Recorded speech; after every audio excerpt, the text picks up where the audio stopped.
Good morning guys, সকালে brush করার পর একটা কঞ্চি গাইতে গেলাম চুল কাটবার। চুল কাটা কেমন হয় আপনারা কমেন্ট করবেন। ভিডিওটা ভালো লাগলে লাইক করবেন এন্ড চ্যানেলটা সাবস্ক্রাইব করবেন।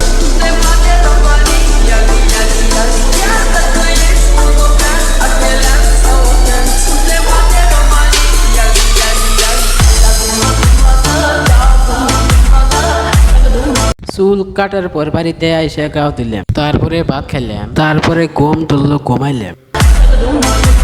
ঘুমে থেকে উঠাতে যে বেলা তলাইছে। তো বন্ধুরা, ডেলি আর কি ভিডিও দিব, যদি ভালো লাগে আপনারা কমেন্ট করবেন, তাও আমি চেষ্টা করবো ডেলি ভিডিও দিবেন দিকে। ধন্যবাদ।